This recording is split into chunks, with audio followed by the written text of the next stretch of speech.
Yeah, cool. Hey guys. So as you can see here, there's the actual line and the angle from my previous video, and the background that I try to make it that it was like to give you the illusion that it was straight, but it wasn't.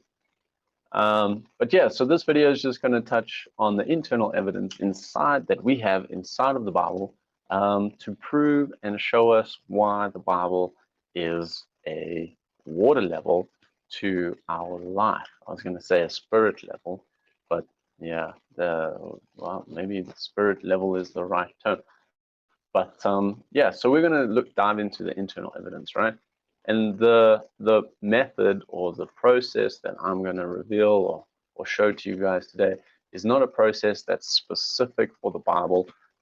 This process can be applied to every sort of information that you receive, whether that be a website that you go view, whether that be a video like this on YouTube, or even a TV series that you're watching. There's lots of information out there coming at us, and we can use these 4 points to validate whether the information is for us and for us to apply to our lives. So the 4 points that I'd like to say, number one is the author, right? Is the author an expert, or is the organization that's providing the information a reliable source, such as like a newspaper or even a health organization? They should have a good reputation to be giving you that health information. Yeah, number two is citations, right? Do they provide additional sources or external references to validate the story that they're telling? Number three, is it up to date? How recent? And also, is it relevant? And then the fourth one is unbiased analysis.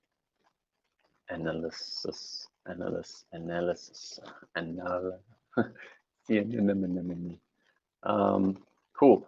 So number one, the author, right? We claim that the Bible has one author, right? But we can't deny the fact that the one book, the Bible, is made up of many books, right? And therefore that implies that there are many authors. So there are over 40 authors, right, that contributed to the Bible, the Bible that we have today. And some of those authors are known, some of them aren't. And what sort of information do we have? What sort of credibility can we like get from them in order to believe what we are reading? And so therefore it asks us, what qualification do they have? And while we might not know their qualification, there is something else that trumps qualification, right? Especially in this sort of narrative, this sort of book. So it's explaining an event or something that's happening. And usually, like in a court of law, you would have an eyewitness. And an eyewitness account is a very valuable, a very reliable source of what happened in that time, in that scenario. And that's what the authors are in the Bible. They are eyewitnesses.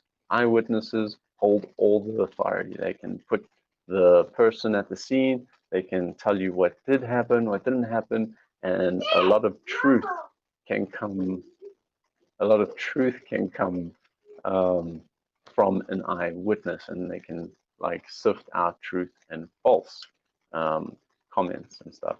So the fact that the authors are a eyewitness, this justifies their comments that we read. Just for example, in Exodus, right, the person who wrote Exodus is Moses, and as you all know, Moses wasn't just an eyewitness of the splitting of the sea. He was the one who took the staff and put it in the sea, and the sea split. He wasn't the one who just saw the Nile go red. he was the one who put his staff in the water and saw that the Nile changed to blood.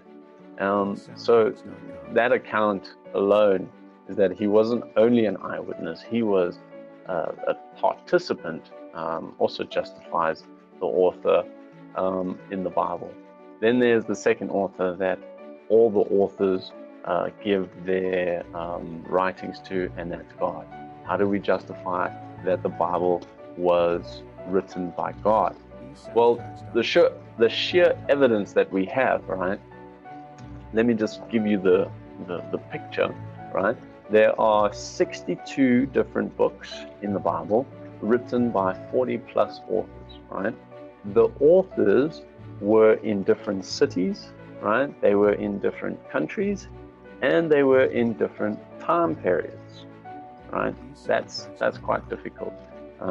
It's not like all the authors were sitting in a room and they were like, oh, Job, what are you saying? And then it's like, oh, Nehemiah, don't copy my work. No, that wasn't the case. They were different time periods. Job was 1,000 years, 2,000 years, well, no, it's 1,000 years before Nehemiah. And it's like, how can they be talking about the same thing, 1,000 years apart?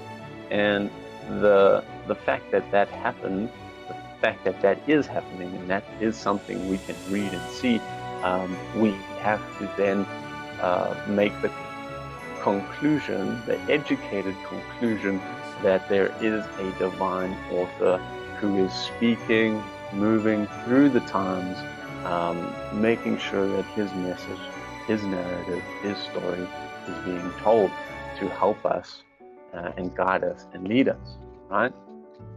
So those are my two justifications that I have for the authors. Let's move on to number two, which is citations, right? Just like a recap, citations are references to external sources that validate the story being told, right? So the Bible is full of citations. I'll put a link in my description where you can see and read and maybe go look and do your own research on those citations. I'll give you one, but yeah, the eyewitnesses, there were other eyewitnesses in the accounts. Like, it wasn't only Moses on the Nile when the Nile went red. There were a number of eyewitnesses when that happened. It wasn't only Moses that walked through the sea. There was a number of people that eyewitnessed it and walked through that sea. So there are other accounts, there are other records, some that did survive, some that didn't survive, right? Some are letters, some are poems, some are books. Some are even like written by royal recorders or scribes, and those books can also, or those those scrolls can also be found and referenced, and the story can be confirmed by those documents. So the Bible is filled with citations, and the Bible even refers to that book.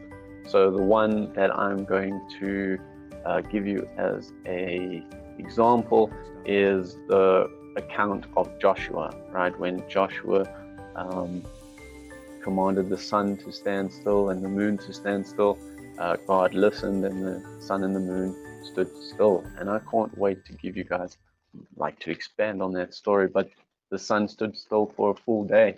And that incident was also recorded in the book of Jasher. Wait, is it? It is Jasher. Jasher. And I can tell you where, because I did my reading. It's found in Jasher 88, verse 6 to 65. It's also recorded in that book that the sun stood still. So there's another citation of the exact thing that happened that was also recorded in the Bible. And there is a number of those, as I said. And yeah, I'll put a link down below. And again, this is just helping you validate whether the information being given to you in the Bible is something we can take to this degree of applying it as a spirit level in our life. The third point is it relevant? Yes, the Bible is relevant to us today. It guides us, it leads us. I love that the acronym for the Bible is basic instruction before leaving earth, right? That is an instruction manual on how to live. It helps us, guides us. It gives us advice in every circumstance, from grief to forgiveness, to how to love your neighbor, how to help people, how to be a good human, but also how to save your soul, how to nourish your soul, how to look after yourself, what is right, what is wrong. And the Bible helps us. So is it relevant? Yes, it's very relevant. It's very helpful to us today. And then the last one, bias analysis, bias analysis. So when I first read that point, I thought it was referring like the Bible is very biased, meaning that there's only one God that it's talking about. But when they talk about bias analysis, they're talking about like when they refer to like numbers and that sort of thing, and like a certain poll or a certain group.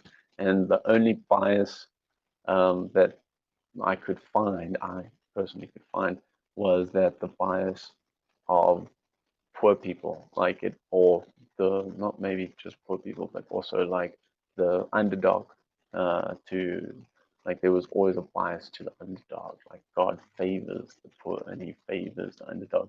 And while that might be true, I mean, we can reference a number of scriptures that could confirm that. There's a narrative there that people are missing, or the article that I read was missing. And yeah, I don't think that he's favoring them. He's like, we are all poor if we are not saved.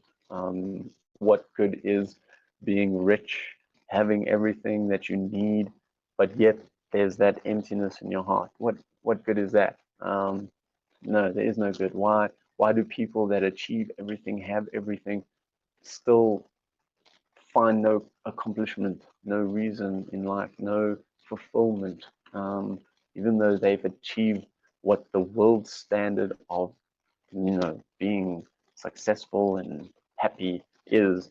They've achieved it, but yet they're not happy. So yeah, there's a lot to expand on that the bias thing. And but yeah, those are my 4 points. I hope that it helps you. I hope that it guides you, and I hope that it convinces you that the internal evidence of the Bible is relevant to help us, to guide us, and lead us. Um, I probably could have given you more information on 3 and 4, but I thought I don't want to make the video too long, and just give you guys the biggest 2, which was 1 and 2. Yeah, I hope this helps you. I hope you liked the video, and if you did, hit like. If you subscribe and follow the next one, and hopefully we can continue down the journey on my next video, which will be external evidence of the Bible's reliability. Cool. Cheers, guys.